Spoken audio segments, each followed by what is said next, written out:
So,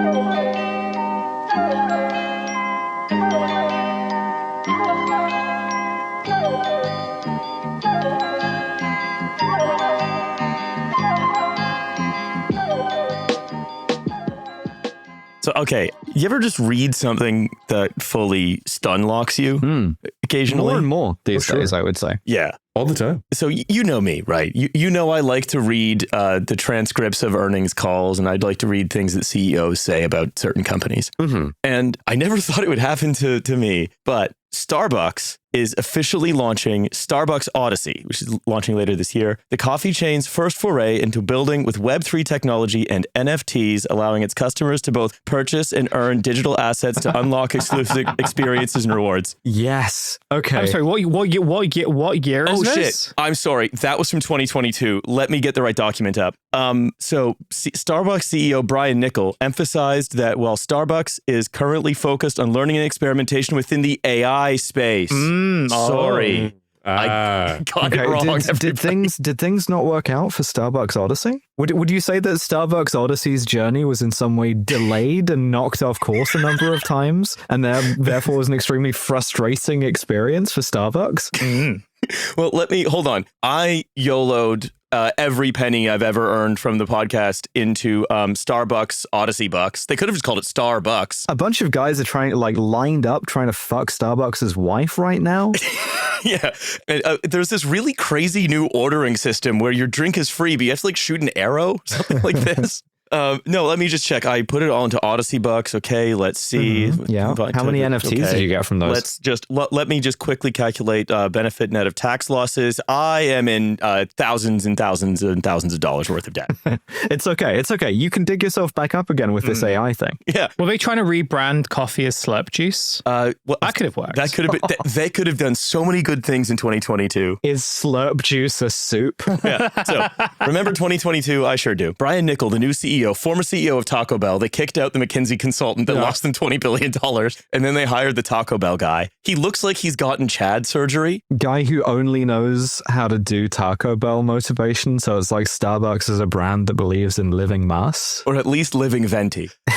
So thank you. The technology is already helping the company execute its goal of becoming the world's greatest customer service company. Again, the strategy is called Back to Starbucks. Doing back to basics for a business model of selling you a cup full of sugary milk. Yeah. Cool. Well, hang on. We got to put that in the computer, right? We got to computer that. And that interfaces with the monstrous reality of the American consumer. Like some shambling abomination walks into your Starbucks and goes, yeah, I want the Charlie Kirk Memorial Slurp juice. And you have to translate that into something that they can put into one of the holes in their face. Like, yeah, it's not just respectful that you ordered the Charlie Kirk Memorial Slurp coffee. It's downright patriotic.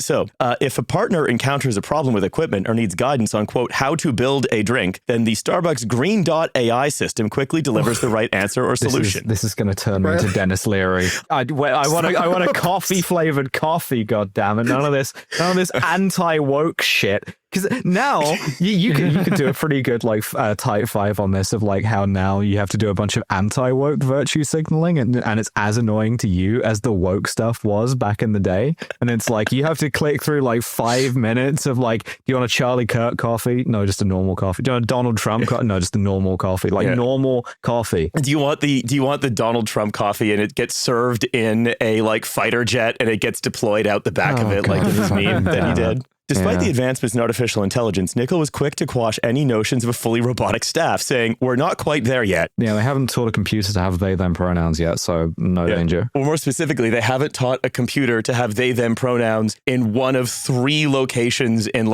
Peoria.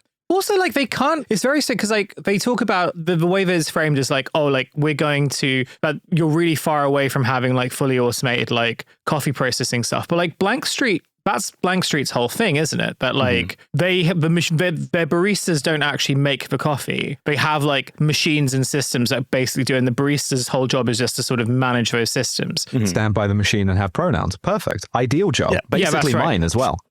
you could melt down the Blank Street coffee computer by just like giving them like a very strange custom order, and then referring to them by the wrong pronouns, or saying something like, I would like to be, I'd like the coffee to be personalized as like Charlie Turk, actually. Never give it to me. Yeah, I was trying to make a bit about the mechanical Turk, but I feel like that got lost. If you're at home, make your own. That's right. Yeah. But this isn't like new technology, and so he's also like massively behind on this like thing that like no one else in the industry is really no one in the industry is really doing this except for Blank Street, and like there's not really a discernible advantage to it. Well, so what they say is that they're using this, they're putting AI in all the Starbucks to get more partners back into the stores and give people a great experience rooted in real craft. Again, the experience of most people at Starbucks is, this is where I can go to like vent all of my Facebook anger at someone who's not allowed to talk back to me. Well, it depends on where you are, because there's also like a lot of Starbucks, at least like in the UK and Europe, is just like, it's either the only coffee place that's available. Or it's in a roadside services. Right. Or it's in a roadside services, or it's just like, I don't know, I had like a fairly big Starbucks area, like where I used to live. And it was like, again, like, that's why I say it was like the only coffee place. And so its main purpose was to sort of like give builders like very, very sugary coffees. And I always found that very funny. Like the idea of, we've talked about this before, where it's just like, oh, millennials or like, woke lefties, like, all they want are like, like these like mega chocolate frappuccinos. But it's Dennis Leary but it's view. like, no, like the exact opposite is true. But the second point is also just like that Starbucks was also the place where whenever I used to go to it, it was mostly occupied by like unhappy couples or school kids who had like nowhere else to go. Well, what Nickel envisions is a future where friction is entirely removed from the Starbucks experience. So again, thank God. Yeah, that whole thing, like going in and having to deal with the pronouns and the fact that they won't write Charlie Kirk on my cup, it was like walking through sandpaper. It was so frictive. So potentially integrating AI systems so seamlessly that customers might not even need to order at all. You just like go a Minority Report, but for coffee? Is this necessary? I sort of like walk into the Cerebro Starbucks thing, and it shows me the locations of everyone on Earth who wants a Charlie Kirk Memorial slab juice. It says he suggested the user could simply talk into their phone saying, hey, I need to get Starbucks and I'll be there in 10 minutes, and a drink would be ready upon their arrival. Just something. Just like talking into your phone, like I actually identify as some kind of hog and would like, some liquid poured into my trough. Doesn't really matter what kind, know? Yeah, better have say, hey, extra cadmium. I'm trying to get big. And the idea, right, is that you have this app, and then the app records everything about you, and then they can predict your coffee order. So anyway, and combine that with like the fact that right now, everyone actually in the industry in AI, I'm talking about like this really, I think quite important Andrej Karpathy interview, where he was just like, yeah, the cutting edge of LLM research is right now is that this is now as good as it gets. It's not getting better. Agents are never going to get better. The fact that it has no memories and its context window always closes perfectly and then opens completely empty next time you use it means like it's not getting better than this. And now and the fact that that's happening at the same time as Starbucks is like, fuck it, we're an AI company now. I mean, look, I never like to say this is the moment the bubble pops, because inevitably it's never when you expect. But my God, sometimes you read something and you just have to get up and walk around for a little while. What happens if like my sex robot wants like a frappuccino? Like how would the Starbucks AI like sort of like what if I that? want to express my admiration for ever virginal AI movie star Tilly fucking Norwood or whatever her name is by buying her a Charlie Kirk coffee? Hey, Hussein, you're describing the plot of the movie Her. You're describing the ending of the movie Her, which is they all get together. Yeah, they all get together at the Starbucks. And they,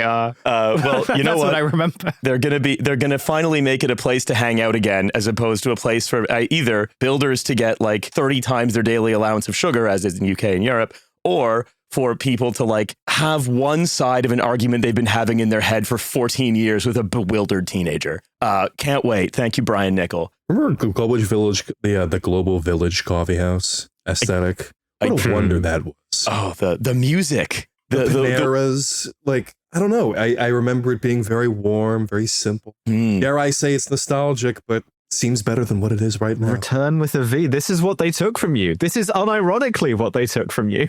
Yeah, art. Once the AI thing bursts, and like when we go back to having normal coffee shops, I want one where like it's just like some Greek guy that's rude to you and it only sells you like one, and you can ask for like fucking like mega frappuccino, and all he does is just give you like the one coffee that like coffee flavored coffee with like some cigarette ashes like sprinkled on there. In the sort of woke accords, the thing that will end the sort of like strife on the left and unify us against the right. The compromise is all coffee shops are like that, but the Greek guys do have to say their pronouns. That's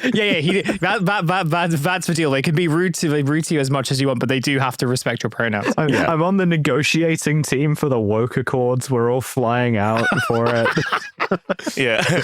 Well, about a bunch of you are flying out for it. A bunch of others are being like, oh, they're flying. I see. Yeah, it's not very green. Well, it's because weirdly, I'm actually on the anti-woke delegation. You wouldn't have necessarily guessed that, but no, it's you and Dennis Leary. You've been united. We're the coffee flavored coffee party. It's you, it's Dennis Leary, and it's Lewis Black. Anyway, hi everyone. That's been a 13-minute cold open about Starbucks. Well, hold on. Sorry. There's someone at the door. I'll be back in just a moment. Oh, sorry. It's the entire Maccabi Tel Aviv away fan firm group. Oh, we have to let all of them in because of otherwise we would be doing anti-Semitism. Yeah, they've asked to come in, and I guess they're like reverse vampires, where if they ask to come in, that they have to let them in. Essentially. Well, I mean, I assume they just want to like peacefully enjoy a football game and not like smash anything up, right? Yeah, I think they've said they're here on a tour of independent podcast studios in the United Kingdom, and they're just gonna like look at how we've hooked up the mics to the Dante array. Yeah, for sure. Yeah, I think that's going to be... Oh, no. It's a Molotov cocktail. Okay, never mind. Oh, he's got a flare in his ass. Okay, we're going to have to pause recording for a second. Well, I mean, the thing is, that guy, the flare in that guy's ass has a right to exist. That guy has a right to put a flare in his ass to defend himself. That flare's been in there for 5,000 years, okay? Ow! No, just peel back the curtain, pull back the curtain a little bit. Peel back this very greasy curtain that the studio that we've been in that we have never cleaned. Please peel back this curtain, scrape up a chair, and join us. Hey, why don't you wipe down a surface and take a seat? No, this is that was just a skit. The Maccabi Tel Aviv supporters firm is not here. They're currently all in jail in Jerusalem or something, or in Tel Aviv. And instead, this is TF, the podcast that you're listening to. And we're very different from the TF firm. Who are a lot more violent than us, but not as violent as Maccabi Tel Aviv. Yeah, notorious hooligans, the TF podcast firm. Okay, shirt idea. We're gonna People pocket don't know that. this, but just because we're kind of by reputation one of the more left-wing podcasts in London doesn't mean that our fans are necessarily, and really the hooliganism is kind of independent of the...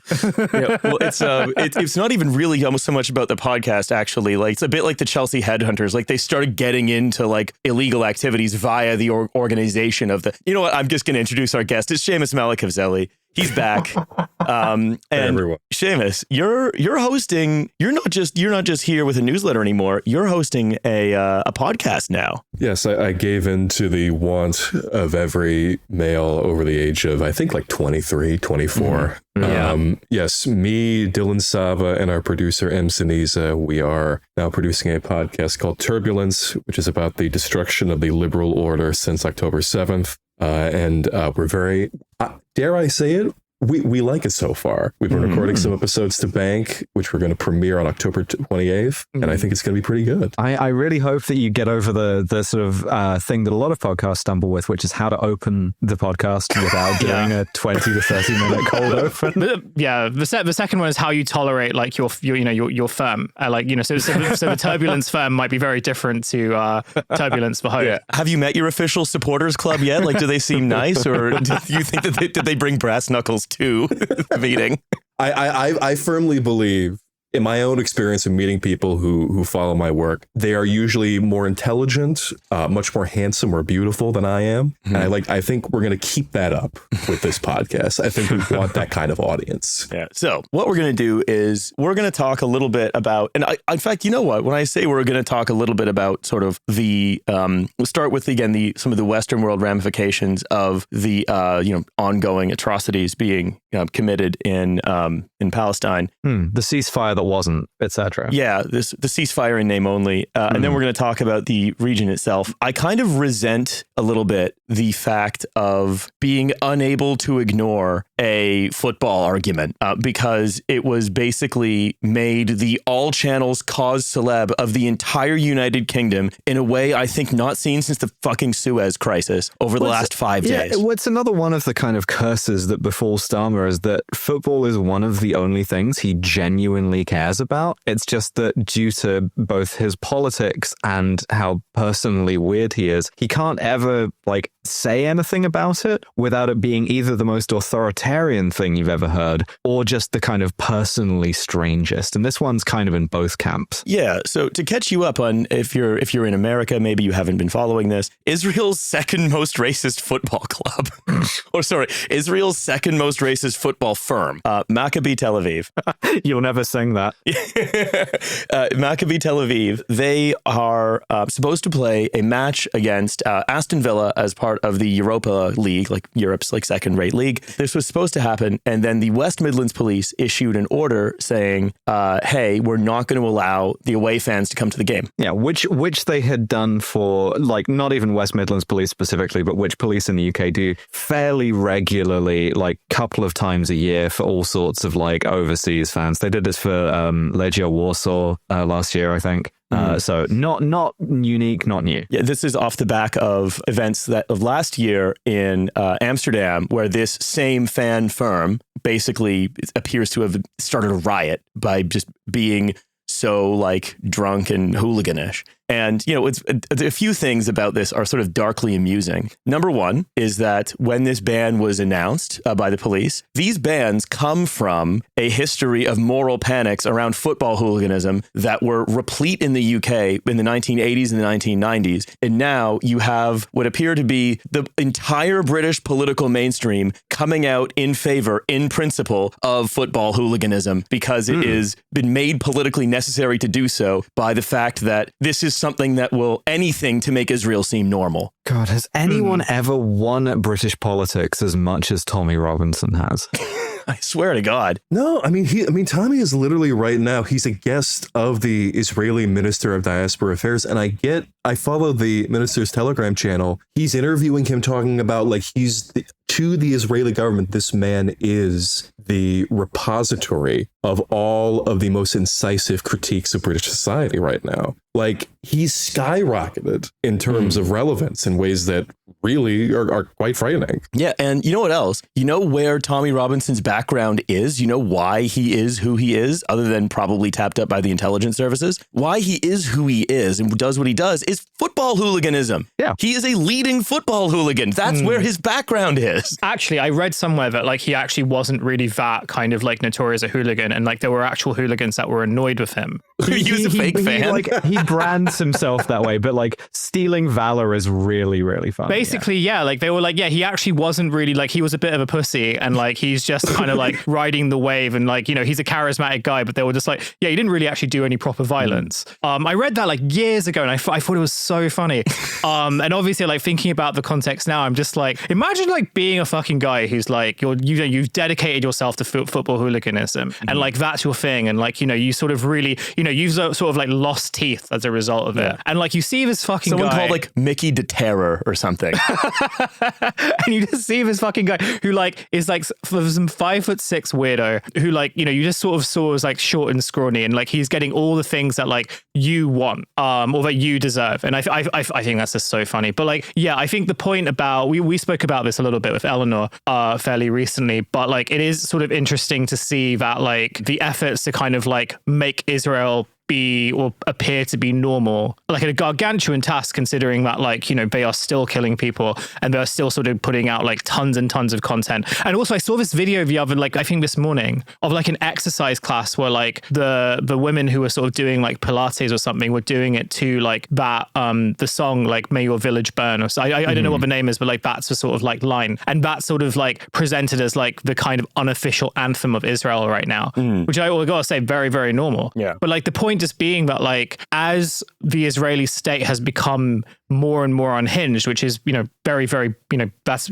just to sort of note how extreme like they started off with and how they've become, as the government kind of like tries to present Israel like as this like very normal place that's very like deeply connected to like British Jews, especially British liberal Jews. Meanwhile, in Israel, like, you know, pretty much every political party embraced Tommy Robinson coming in. Tommy Robinson then sort of like speaking to Israeli ministers being like, yeah, like, you know, the British government has failed you. Liberal Jews have failed you. I think like he called the deputy, what's it called? The Board of Deputies. They were like, yeah, they've also betrayed you, you know, and they're not real Jews. And I was just sort of thinking to myself, like, yeah, like, you know, you've done all this you've done, you know, as a Labour government, you've done all this stuff to sort of capitulate to these groups that like very, very transparently, like they were being cynical, but they were also like very much, you know, they were very like, they were being, you know, anyone with like a brain could sort of see what they were doing. You've capitulated and bent backwards to sort of appease these people. You've kind of like introduced draconian measures on protesting in like both like in sort of on the street and online in order to sort of abide by the definition of anti-Semitism. You've done so much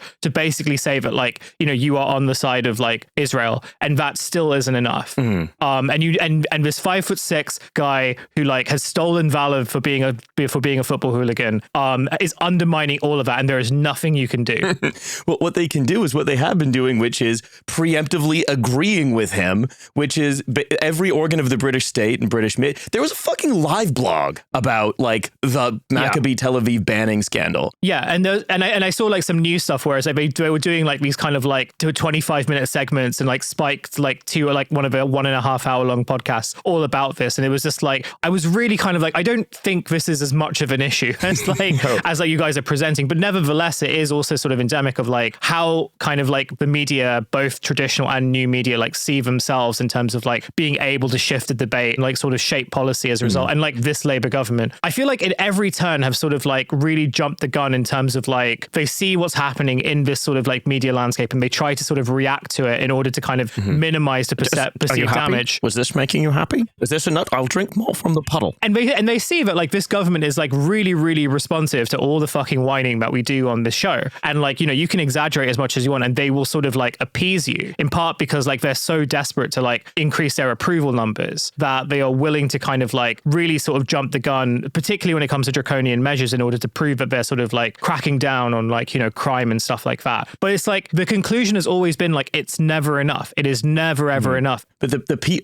you mentioned, right, that the people that Tommy Robinson is turning around and telling all these groups, the entire British state has failed. It's entirely compromised. There's a whole of government effort to agree with that, to say, yes, the British state has failed. The West Midlands police have failed. They're entirely compromised. The MP is compromised. Britain is an unsafe place, because we're all just going to take it as read that the reason that these fans are being banned is because we can't keep them safe from all the political Islam in Birmingham. And then the punchline to this, of course, is they get into a football riot the day after Keir Starmer says, I will commit to use the full force of the British state to allow these like couple hundred guys to come in and like turn over cars in Birmingham. Basically. I mean, these people are controversial within Israeli football. The Tel Aviv Derby got canceled. The Tel Aviv police clearly found it expedient to close the event because of the threat of these people. I mean, something that I saw today really illustrates like what all these British politicians are attempting to let into the country, into Birmingham, a city that is filled to the brim with, like, frankly, with Muslims. Like, what do you think these people are going to do to these people? It's on the official website. It's one of their chants. It's called the Rape Song. And here's some of it here. You sing songs about the Holocaust and also think it's funny to deny the state. You are Arab whores. We are ashamed of you. At the end of the day, we will fuck you, and then we will drink your blood. In the town square, we will hang every communist. We'll take your girls who love to go wild. When we rape them, we'll shout, today is the day of death. Today is the day of death. This is on their website. Yeah, this is it's a chant that they do against Hapoel, who are like nominally the left wing, like Israeli club, because they like have historical ties to the like communist Zionist or like socialist Zionist like associations, and so they're like this is treason to us. And they're, as I said, not even the most right-wing Israeli football club by reputation, because that's Beitar. Yeah. Like, if Beitar comes, are they going to get like the Queen's guards escorting them to like whatever stadium they're supposed to play at? This is astonishing. Well, no, you're just obliged to like let these guys riot and let these guys like attack you, because otherwise you are participating in like a deep structural anti-Semitism that has made Birmingham a no-go zone. And if you suggest that any of this is like not even laundering a fascist talking point, just like outwardly embracing it, that too is sort of like prejudiced of you, you know? Jesus Christ. Are they going to like, what was the plan? That they're going to come in and everybody's going to be like hunky-dory with each other? No, it's going to be a fucking disaster. I think the plan, of course, is to just allow there to be a disaster, because one of the things all football hooligans have in common, regardless of where they're from, is they want to fight. They want to cause trouble. And then the only thing is, because the number one mission of the UK government, because I think this is one of the few things that, and we'll sort of use this to kind of flip into sort of more of the international dimension here, but the number one mission of the UK government right now is trying to maintain its place as an important player in Western foreign policy. And the only way it can do that is by having all of its stances be very similar to the only actual important player in Western foreign policy, the United States, right? And so it is just like, Starmer walks up to Trump and gets sort of like, dangled in front of the podium and then shoved back into line. It's the same thing. And like, as I talk about this, not even as a coherent political project, I talk about it as a reflex, right? There is not a coherent political project necessarily at the top of Starmerism, so much as there is a sense of, here's what the people we don't like would want, and we have to defend the country. We have to defend the imaginary people who we think are proper British people against the people who we know that are wrong. And so they're unable to look into the content of anything. It's purely about image. I mean, I was thinking about this the other day, right? China is a government of engineers. America has historically been a government of lawyers. Now it seems to be a government largely of podcasters. And I think the UK is, and for a long time has been, a government of PR people and lobbyists. And so it is constant reactive image management. In this case, the image they want to project is, we are taking political Islam seriously, number one. And that's a loose thing that we can define however we want. It can encompass whatever we want. And we are going to take anti-Semitism seriously, which we are going to, when it's convenient, largely conflate with Israel. And that means that we're going to be credible. But we're also going to burn, in order to pursue this PR strategy, we are going to look directly into and burn down any institution that we think it might look good to attack. I mean, this is hardly the first time. As I remember, we talked about this one of the last times there was a number of protests in central London, actually. I believe these were also Palestine solidarity protests, where the government tried to make itself seem more harsh and serious by directly interfering in Met Police operational policing decisions and like accusing them of being anti-Semites, like arresting people who were holding Stars of David. And what I recall is the Metropolitan Police were like, you can't say that to us. You have to fuck off immediately. Do not talk to me. And it seems to be the same thing they're doing with the West Midlands Police, is being like, oh, all of that stuff that we brought in the moral panic against hooliganism in the 1980s and 90s, we're done with that stuff now, because some hooligans are right. In fact, hooligans appear to be largely the foot soldiers of the transformation of the British state that we are gladly ushering in. I'm sure that they'll sort of respond to this, submission very well, right? They're definitely not going to kind of still kick the shit out of you anyway, right? Because obviously, if there's one thing we know about football hooligans, it's that they famously respect weakness. Got a strong theology of suffering, Also, international sporting bans were a huge part of the campaign against South Africa or South African apartheid. Like, banning them from international rugby actually was quite meaningful. But the thing is, I don't think Israeli society actually has a national love of football like South Africa has about rugby. I think it's actually quite empty of passions. I don't think other than like, I don't know, bad Molly and trance music. Right. You take out your passions by like burning down villages in the West Bank, right? Like that's that's the one libidinal part of Israeli society, as far as I can tell.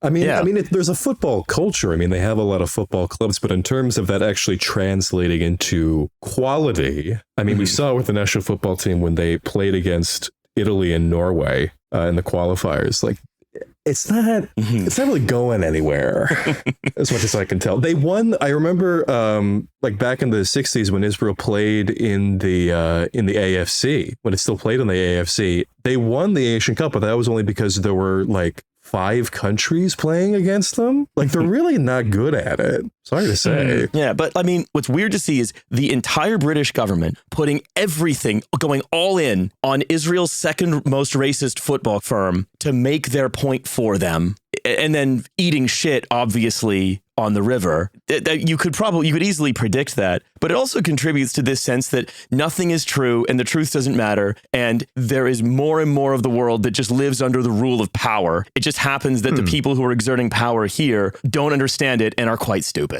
Yeah, and also like the stuff that moves the government to action now can be whatever kind of crank right-wing concern. I don't know if you saw this, but the East London Mosque was doing like a park run or something. Oh God, nothing makes British conservatives crazy like park run. Yeah, but it was so ostensibly, as the sort of press had it, they banned women, right, from this, and this has led to, of course, your usual howls of right-wing outrage, but also has therefore moved one of these kind of captured institutions, the Equality and Human Rights Commission, to investigate. And then the women's leader of East London Mosque was like, yeah, 2 women wanted to do it. So the whole thing is sort of like wildly disproportionate at the absolute minimum, but it doesn't matter because we may not have a sort of government of podcasters, but we have a government that can be moved by podcasters, just not our kind of podcaster. Yeah, which is arguably worse because like listening to fucking podcasts, oh my God.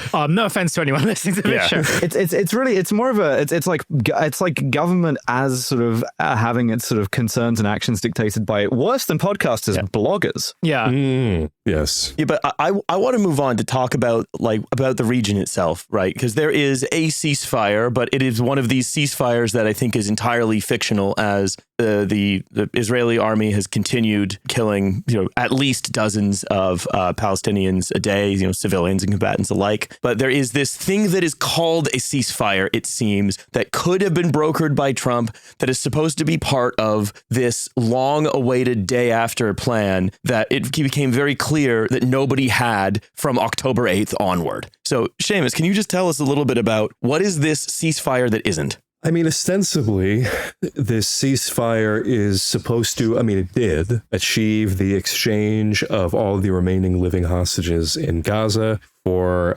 hundreds of Palestinian prisoners that were still in Israeli prisons. I think something like 98% of Palestinians serving life sentences were released in this deal. I mean, it was significant, even if it did not achieve the release of major leaders like Marghuti and Sadat. After that, Israel moved behind what it called the Yellow Line, which represents a little over 50% of Gaza's territory, mostly in rural areas outside of urban areas. In the second phase, which is it should be negotiated at some point in the near future.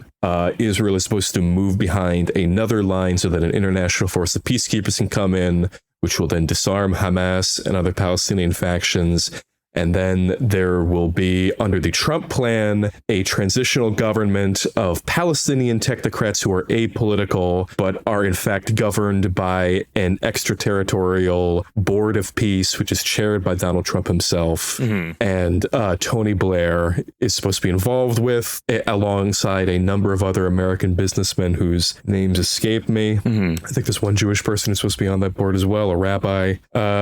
In terms of the actual sustainability of that ceasefire, in regards to your question. Mm-hmm. What happened yesterday before this recording was what apparently happened was a bulldozer in Rafah ran over an unexploded ordnance. It's unclear if it was an IED that had been planted there a while ago or if it was an Israeli bomb. It's not clear. Bulldozer ran that over, killed a number of Israeli personnel. Then the IDF claimed that no, it was Hamas fighters who had come out of tunnels and they had launched this incredible assault within territory that no Palestinians were in. Mm-hmm. And then that justified them breaking the ceasefire for temporarily in order to strike Gaza more than 100 times before then saying, actually, we're going back to ceasefire now. So, no takebacks. So it seems like what this is it's a ceasefire at any point where there isn't shooting. And then when there is shooting, the ceasefire is off, which to me is the same as just the tempo of an attack. Technically, when you think about it, there were microsecond long ceasefires while all the weapons were cycling. So when you think about it,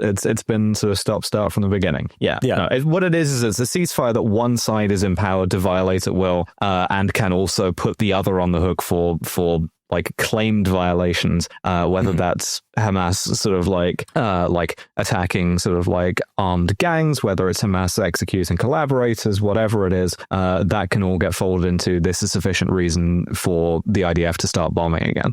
And so this appears to be I don't understand what the political usefulness of the ceasefire is, except for just the general acceptance that this has to slow down. I mean, Donald Trump peace prized next time around, maybe. I mean, he was pissed he didn't get it this time. Really, it strikes me that the kind of because this is not going to be a novel observation that Donald Trump is chiefly kind of a reactive organism, right? But he lost his temper with Netanyahu, right? And we've been saying for 2 years at this point that this is a war that could have been ended by any American president with a phone call, having run out of patience with Netanyahu. And ultimately, Trump is now kind of testing the limits of that, which is he got pissed off one time, made one phone call, made Netanyahu apologize to Qatar, and now we get Netanyahu seeing how much he can kind of finesse Trump on it. Yeah. And to what extent is that it was Trump able to just decide, okay, I'm annoyed at you personally, this is done? Instantaneously. It seems like. I mean, after the ceasefire was quote unquote broken by Hamas, Israel announced that it would restrict all humanitarian aid. Rafah crossing would not be opened indefinitely. And then suddenly, maybe hours after that had been announced, Trump and the government tell Netanyahu, actually, you have to keep to this. And so the Rafah crossing is going to be open this week, at least for now. And aid was, the flow of aid was reopened. And then there was, I can't remember who specifically said this, it might have been Vance, said that the American government is making decisions in Gaza now. This was something that was entirely within the purview of Joe Biden. We knew this, but it's never been said so openly and unabashedly, no, the American government is the primary weapon supplier to Israel. The only way this war can continue is with American support. And thus they put their thumbs on that scale and demand, actually, hey, you can't embarrass the president like this, immediately tearing up this thing. This man went to Sharm el-Sheikh. He hung out with the president of FIFA and Keir Starmer and embarrassed all these people to sign a peace deal. You have to, when the ceasefire was initially broken in March, the one that was signed in January, it took 2 months for Trump to forget that he actually cared about this peace deal, that he touted it as a victory. You can't, Israel is so impatient to get back to war that it cannot let things stand. Remember Iran, the war with Iran, when that suddenly ended in the ceasefire. And then suddenly, literally minutes after the ceasefire came into effect, Israel started sounding sirens and claimed that there was an Iranian missile coming towards them and they needed to go bomb. Minutes afterward. They did not want to submit to it, and then Trump had to tell them to turn the jets back around. Yeah, Ben Gvir is right now going on Channel 14 and being like, yeah, okay, now that we have the hostages back, let's go finish the job. Again, this is what he's been remarkably consistent in what he's been saying, right? There's this tendency is not certainly now not going away. And in signing this ceasefire, it seems like almost what's happening is Netanyahu alienating, the right-wing elements of his governing coalition might actually end up being forced to choose between remaining in power and breaking the ceasefire. Do you think that's likely? Here's the thing about Ben Gvir and Smotrich is that, they place pressure on Netanyahu to get back into the war. Not that he needs much prodding, admittedly. but they are like the counterweights there to to some elements of American pressure. But they also know where their butter is actually, I don't know how that metaphor ends. Which side of the bread their butter is? What the fuck? What is it? Yeah. Look, there's butter, there's bread. It's been put together in such a way. If you put Ben Gvir on a slice of toast, it always lands Ben Gvir's side down. Yeah. Anyway, I mean, the thing is that the polls that are coming out of the next election, I mean, there are talks about doing an early election not next year. I mean, Ben Gvir gains, but Smotrich, his party, religious Zionists, they get blown out. Netanyahu is not really doing well, not doing hot. They really don't. I mean, Ben Gvir might try to blow things up because he is the craziest out of all of them, but he alone cannot break up the coalition. Mm-hmm. It would require other parties. It would require Netanyahu to. I mean, there's also these pressure points with trying to draft the ultra-Orthodox into the military, more of them yeshiva students. I mean, that could also break it up. They really don't. It's delicate. They can't just blow it up and then the next election comes around once the coalition falls apart and then they get blown out and then this was all for naught. They recognize that if they maybe, I think Smotrich especially, he's a little bit smarter than Ben Gvir. If they are a little bit more patient, if they outwardly talk about how frustrated they are, then they can get their war. They can get the Gaza real estate bonanza. That's Smotrich was talking about. They can buy their time, I think. Well, if you want to talk about the real estate bonanza, I mean, it seems like we mentioned the day after plan. It seems a huge amount of the day after plan is something of a real estate trade show. I mean, if you read some of the documents around the Gita, the authority that will hold power in Gaza until it's transferred to a quote unquote reformed PA. Because of course, this is the organization that needs reform. Reformed PA, that I should be clear, like they're not demanding like economic reforms or IMF loans or even that Mahmoud Abbas solely that he should submit to another election, the current president, which has been in power since 2005. They're demanding what Netanyahu calls an end to incitement. Effectively the politicization of the Palestinian Authority to where it will never criticize Israel in any aspect of society whatsoever. It becomes entirely subservient to Israeli society and the Israeli political directives, which is functionally impossible unless you are, as I imagine they hope is going to happen, that the Palestinian population is expelled largely from Gaza and the West Bank, where it can become, I mean, Smotrich himself talked about that if the Gaza's Palestinian population is narrowed to 100,000, 200,000, then settlement can be expanded without much opposition. That is the model that they want to follow in Gaza and in the West Bank. Make it the minimum number of Palestinians who can be easily controlled and have all of their desires entirely absent from the political discussion. Yeah, the way I've been seeing this, as I've been sort of putting together the notes on this as we begin thinking about the day after, it seems seriously for the first time in years, is that this is the direct exact opposite of what Reconstruction in the American South was supposed to have been, right? This is Reconstruction if the American South won, basically. So this is the Gita itself. They say the commissioner will track Palestinian Authority reform efforts in coordination with international donors. And again, what we're talking about is reform in the sense that you're talking about, Séamus, which is like depoliticization, apoliticization, buying people fucking bus tickets to like leave the country. A source interviewed by Reuters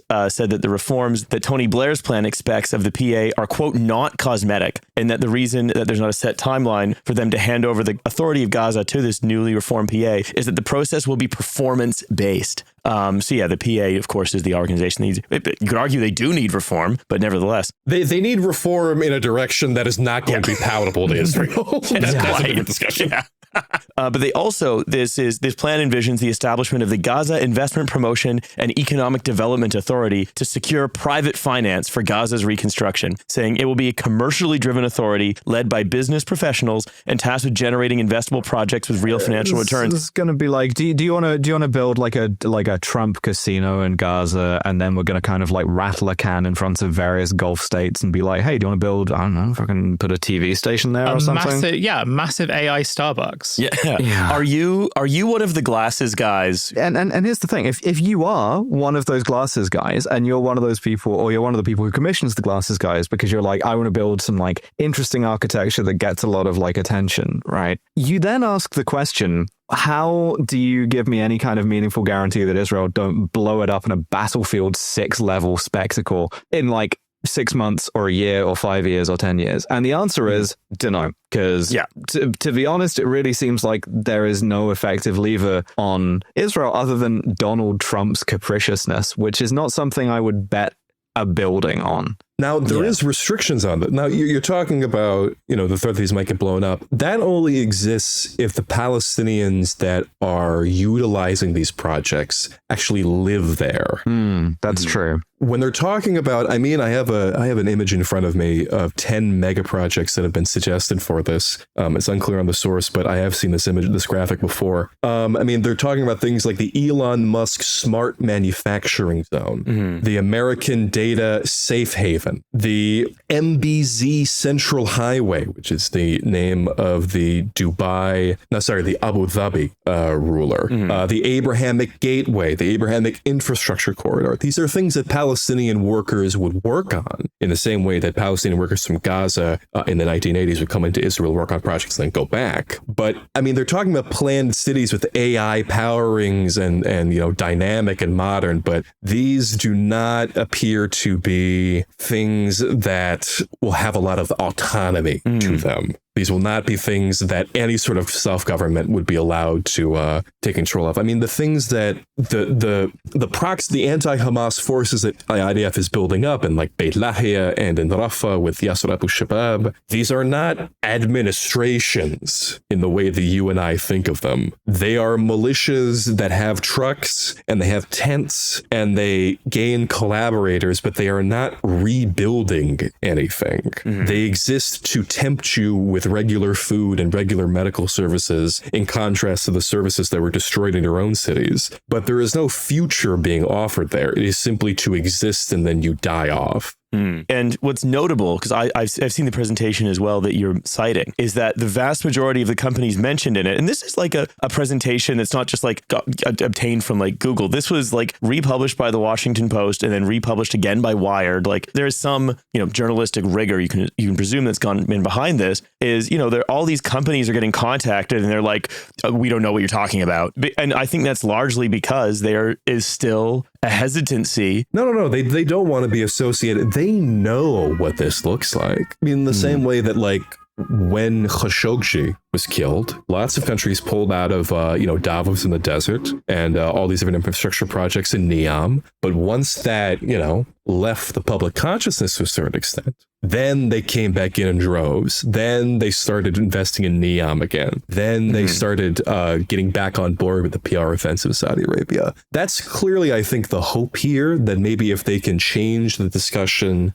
from the genocide that has occurred and is still occurring to rebuilding, which is much more value neutral, even positive, then they can say, hey, we're not actually participating in ethnic cleansing here. We're trying to make a better future for them. And then that's when they can hitch themselves to it publicly. Well, quite. And there's several versions of this proposal floating around, right? The one that we're talking about is kind of the most, I would say, like tech guy fantasist. The one that's being linked directly to Tony Blair is much more Blairite. It's very like, we're going to create investment zones or you get tax breaks. And we're going to be a commercially driven authority led by business professionals. Palestinians are finally going to experience the joys of benefit sanctions. Well, yeah, we're going to remake Britain, but without all of the pesky rights and existing institutions and existing houses and buildings that Tony Blair had to confront when he was prime minister here and had his utopian visions for this place. All right, so they're going to get the Marble Arch Mound as well. They're going to get ID cards. Showing up in the wake of a genocide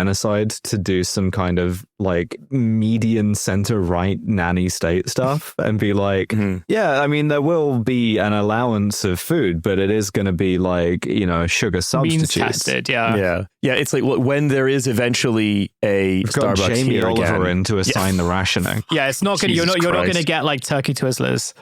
Yeah, we're gonna, when the AI Starbucks does get built here, we're actually only allowing medium-sized drinks as a maximum. That's like the first rule of Tony Blair's, Gaza experience. And the other thing, right, is that this is not just Tony Blair. This is also coming from inside the UK government, where Hamish Falconer, the Middle East minister within the UK, recently said, and this is an official speech, it's published on the UK government website. You can find it there. He says, together, we are backing a Palestinian-led recovery and reconstruction. We must be ready to act, to clear rubble, to rebuild homes, set up infrastructure, restore access to education and healthcare. Even then, also, even when talking about a group of people who has undergone sort of the greatest horror of this century, probably, they still can't just say restoring education and healthcare. They have to talk about access to healthcare. They can't just say it. But it says Gaza and Palestine more broadly has real economic potential, human capital, great resilience, a critical location and a global diaspora.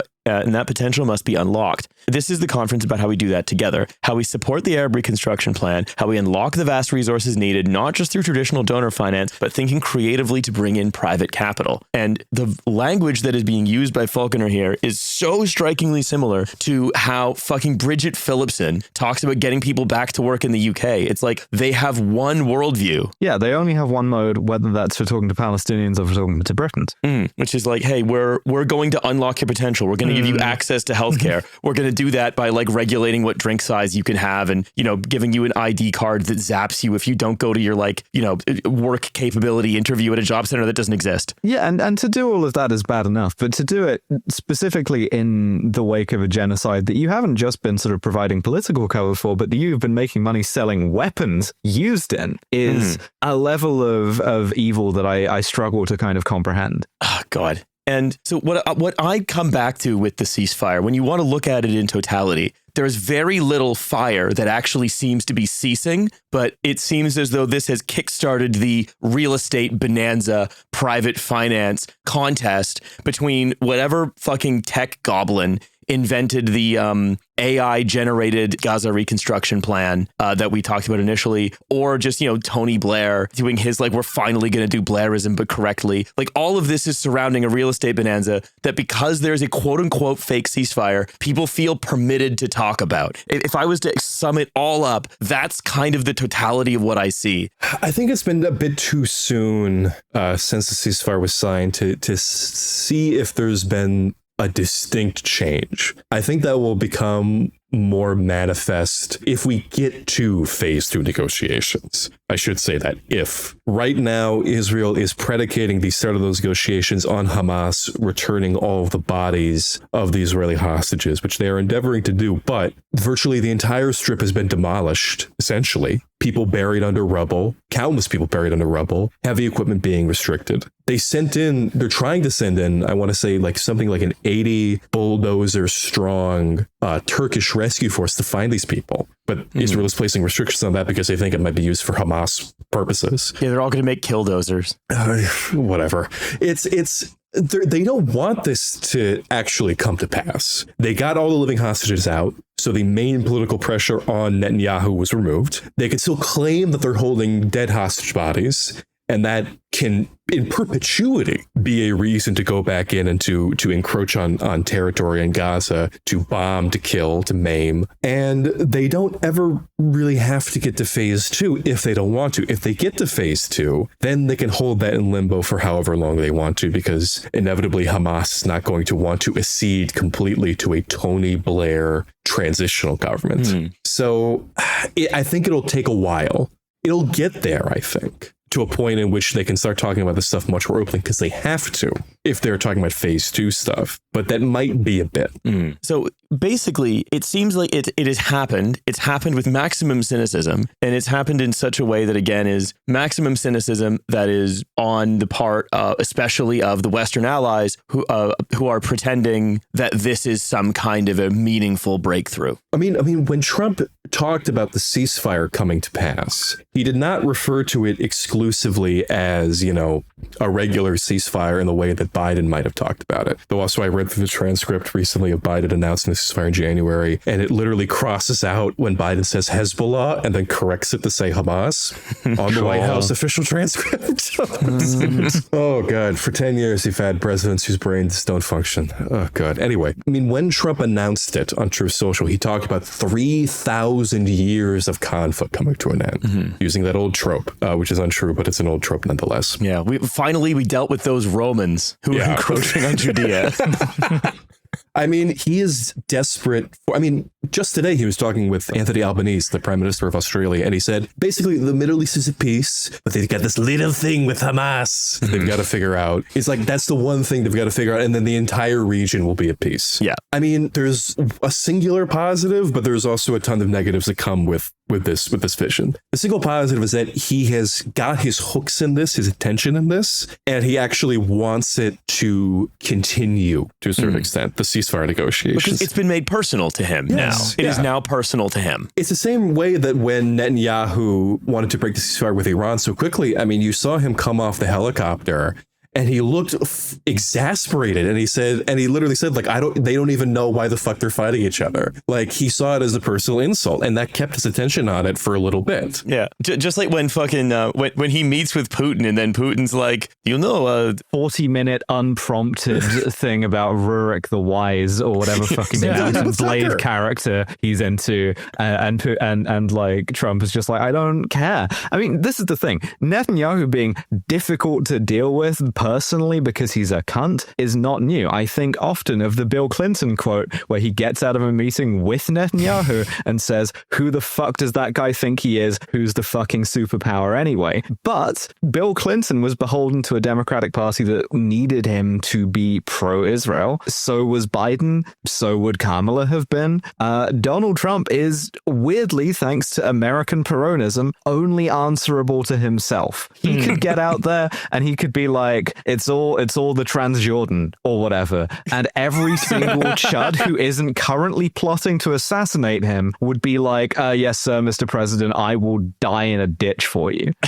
Yeah, they're like he could get all of them donning green headbands and driving trucks into the U.S. like embassy in Beirut. Donald Trump could become an Islamist and it would work. The only thing is that his brain is melting from the inside out, and so the Bidenism will take him sooner or later. Yeah, and so we just have to hope that he stays mad at Netanyahu long enough to affect anything before he starts getting like Earth Rider thanks to the Great Lakes. This is what is beneficial about the ceasefire negotiations. The fact that they are so often in the news, that it keeps coming up, and he keeps having to attend to them or delegate someone to deal with them. Now it's Vance's problem. Now it's Witkoff's problem. Now it's Kushner's problem. And he keeps being told about it. He doesn't have the opportunity, like in January, to forget largely about Gaza. Do you think that like all his projects, like the big ballroom and like the arc to Trump, are just like he's desperately trying to distract himself from like his actual job, and like his frustrations are like, I don't want to like think about Gaza anymore. I just want to like focus on my like, my big wonderful ballroom. No, that man loves the trappings of being president more than anything. And there is like an extent to which like, I mean, obviously everyone knows this, but like I was thinking about this the other day, like Hamas like really are aware of like his lack of attention and his sort of like inability to focus on stuff. And like I did wonder like, well, who is more out of it like an advantage when it comes to sort of like taking advantage, I suppose, of like this man's low attention span? Because I guess like one of the points that like seems to kind of be coming out is that like even though everyone is basically fighting for this like senile man's like attention and his like to like get him to sort of show a semblance of interest in like global affairs as he does with like his vanity projects and his beefs and everything, what feels like the challenge of Israel is, and I think this goes right back to like one of the sort of beginning points of this episode, which is they want to appear to be normal and European and like non-threatening and like this kind of the normal democracy that everyone like should support, but their behavior in the past 2 years in particular have shown people who have even like kind of broadly been sort of neutral when it's come to Israel to be like, no, actually like they've really taken it like too far, or like they've really committed stuff that like is quite frankly like evil, and it's very, very difficult to defend that. But they're also dealing with like both Israeli society and Israeli like political culture that really wants more violence and like is constantly drawing attention to itself because of like its inability to kind of like shut up or like at least refrain like from their sort of tendencies even for a short period of time to like even kind of passively acknowledge a ceasefire. And every time this happens, this just becomes like Trump's problem again. And I do wonder whether like there is some point where like Hamas kind of are much more aware of like Trump's instincts in a way that like even if like Israeli politics like is aware of it, can't really sort of indulge. And I wonder whether there is an outcome where like I don't think Israel will lose per se, but I wonder whether like there is a sort of outcome where like they don't actually get what they want. I don't know. Maybe that's like maybe that's like the most optimistic reading I can sort of come up with. The issue is that, I mean, there were certain instances in which when Steve Witkoff first became envoy, he told Netanyahu, I think, quote, I mean, to paraphrase him, like, don't fuck this up. It was very like straightforward, and that was seen as a benefit. But then he immediately started playing the deception game with Palestinian negotiators. There was Adam Bowler, I think was his name, who was talking to CNN about how Hamas is actually kind of reasonable guys. And then he turned out to be the main party in deceiving Hamas into letting Idan Alexander go, and then started talking about how Hamas needs to release all these hostages, and then like talking like a super villain in his communications with them, essentially. Trump is different because he's not young, and like literally his mental faculties are declining. Like he can't keep a consistent perspective like Witkoff and Bowler and all these different people have. I mean, Hamas has gotten a little bit better at this. The reason why the ceasefire even came to pass was because they found a way to word their response so brilliantly that it made Trump feel good while also not committing to a Tony Blair-led government. If they can get more direct messages like that to Trump, that may be beneficial to it. But Trump is surrounded by tons of pro-Israel figures who are much smarter than him and who are much more like coherently minded than him, and will always have the last word with them. It may get into his mind occasionally when he sees that nice message from Hamas, being like, I guess I should go along with this. But the next day, they have, Kushner comes back, Witkoff comes back, any number of different pro-Israel people come back, and then they can guide it back onto the rails. And I want to go back to, just as we sort of come to the end here today, I want to go back to something November said on our episode with Eleanor Penny, which a couple weeks ago, that was like sort of it covered some like related ground to this one. Which was, Nova, you said this, that you understand Israel as right now the shop window of the rise of global fascism. Yeah, sure. Right? Is like, these are the shock troops. This is what they want to be doing. When the Samud flotilla comes in, this is like they're acting out the fantasies of doing it to all the people who all the global sort of Facebook radicalized fascists all want to be doing. And it's like, I think that the idea that they've run too far out ahead of this thing is probably, unfortunately, overly optimistic. I think they are the vanguard. Yeah, well, I mean, I think it's an example, right, of time and again we've seen, I've mentioned the ability to get whatever you want out of particularly American politicians by virtue of constant angry dissatisfaction, and the combination of that and ignoring them and doing whatever you want and just kind of trying their patience over and over again. I kind of suspect that that's going to continue to be an effective political strategy. And you just keep eroding things that would stop you. Makes me very depressed. Yeah. You keep eroding things like, for example, the post-World War II global system of institutionalized cooperation. Yeah, well, because ultimately, like, yes, there is a lot of like positive action in the sense of like stuff that needs to be done in order to keep Israel like fighting the kind of wars and, perpetrating the genocides that it wants to perpetrate. Like they have to be shipped the weapons. But some of that is so baked in that ultimately you can kind of view it the other way, where the only thing stopping them is the whim of one elderly pedophile. God, this shit sucks, man. Comedy podcast. Like I hate it's so I said this before, but it's so, I was thinking about this on the train the other day. We are just ruled by syphilitic morons, and we've been ruled by syphilitic morons, at least here in America, since I was in high school. Like that's crazy that we're still at this, that we don't have even like a I don't know if I take like a mind functioning fascist, but like I do remember a time in which the president could form like complete sentences. It's not outside of my memory. They had like a consistent political line that didn't rely on like who talked to them last and hoping that they just stick with it. Like, God, man, what a fucking terrible way to live. I think for next episode, I found a startup that sells a carbon dioxide inhaler as like a nootropic. Maybe we should talk about that at the beginning of next episode.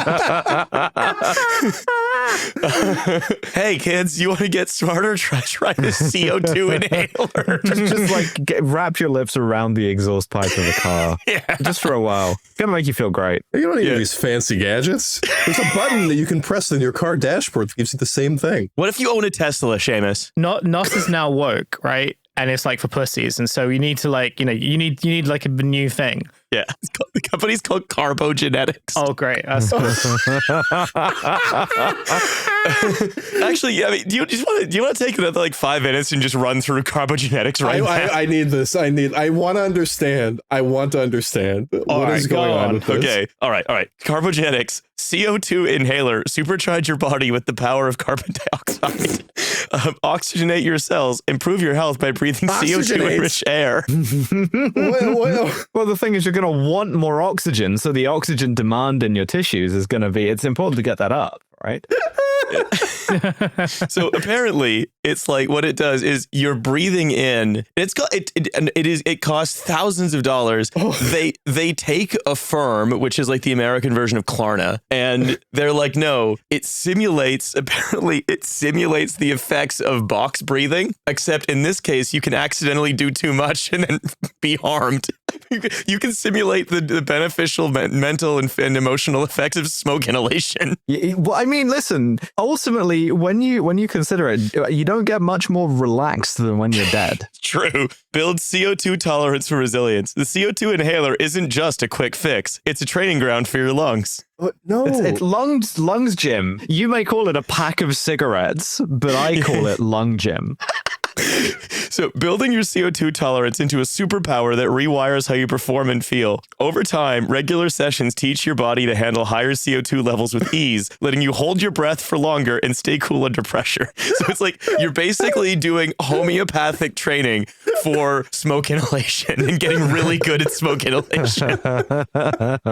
You start with a gentle 1 to 2% dose, then you gradually climb to 7% and watch your endurance skyrocket. Hold on a second. That particular mixture of carbon dioxide and oxygen called carbogen, I think it's like 5%, is notorious for causing extreme anxiety. Like, that's the bit at which you can pitch it so that like you can breathe in it, but it still trips all of your like I am suffocating reflexes. So I'm not thrilled about that having really any applications.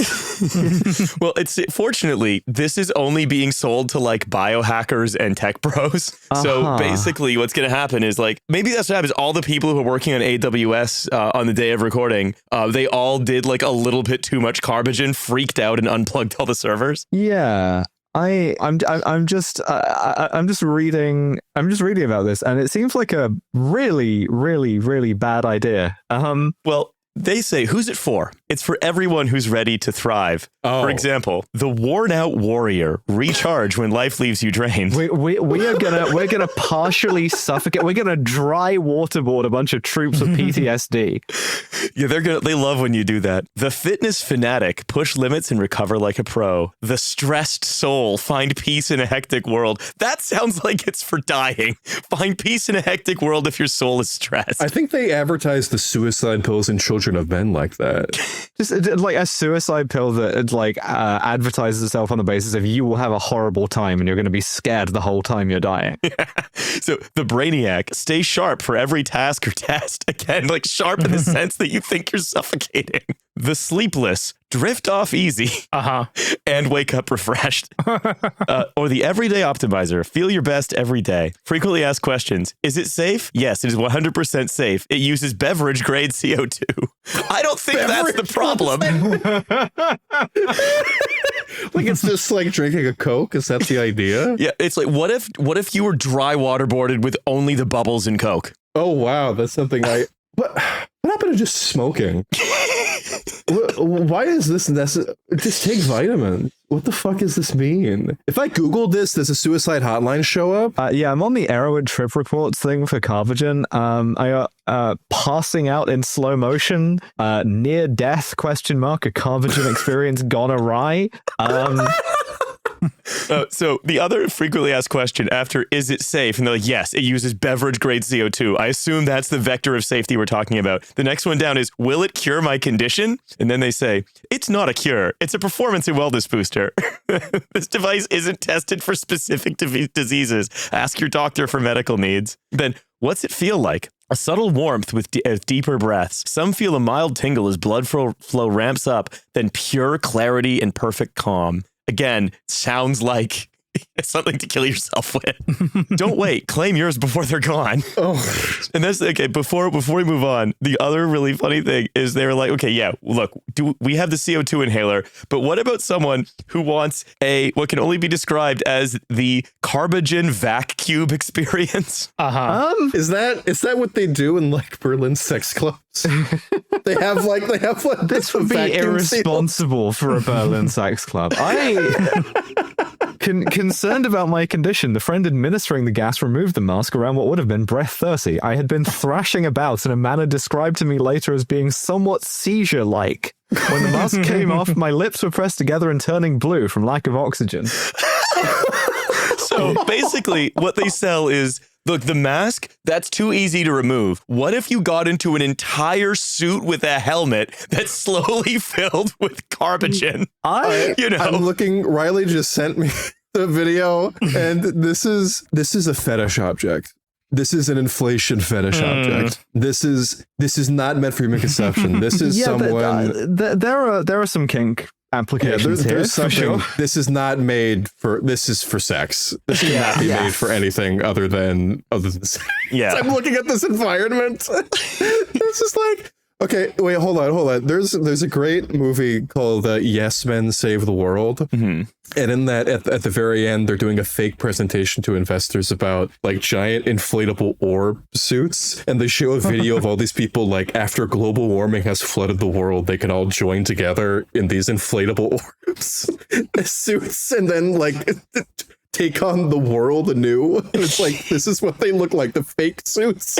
So, and they're meant to kill you. So why is tissue oxygenation in perfusion important? Well, if you wear the Carbogen fucking If you wear the Carbogen GIMP suit, yeah. Yeah. If you wear the Carbogen GIMP suit and then also do, I guess, a form of breath play that kills you. Yeah. Yeah. They say you actually lower hypoxia and increase the use of oxygen within the cells. So it's like, hey, by forcing you to not die. Just like, yeah, just stretch that oxygen, you know, really make sure it that's incredibly pseudoscientific. And you know how you can prove that like oxygen deprivation is bad for you is because if you deprive someone of oxygen for long enough, they fucking die. Well, you might say it's pseudoscientific, but they also say Carbogen products have been talked about in such podcasts as How to Beat Cancer with Cancer Whisperer Dr. Q. And now Trash Future. I'm gonna keep reading here. My lungs still ached from the experience, and there was a horrible stabbing pain in them when I coughed. This diminished over a couple of days. About 30 to 60 minutes after the experience, I also became aware that my tongue hurt, and a few hours later, when I looked in the mirror, I noticed what looked like a large bloody cold sore. I may have bitten my tongue when I was banging around, or perhaps Carbogen's alteration of the acid-alkaline levels of my blood contributed to my getting a cold sore. Yeah. Hey, maybe. Maybe. So maybe it could be that. Side effects may include all of that. Maybe getting a cold sore, maybe banging around in a seizure-like way, and biting through your tongue, and cyanosis of the lips, you know? Yeah. Sounds like a good time. Yeah. So I mean, well, I wouldn't recommend this. Like, I wouldn't recommend this to people who are not doing this for sex reasons, and I wouldn't really recommend this to people who are either. You should be much safer when you are having sex. Yes. Yes. I really recommend that.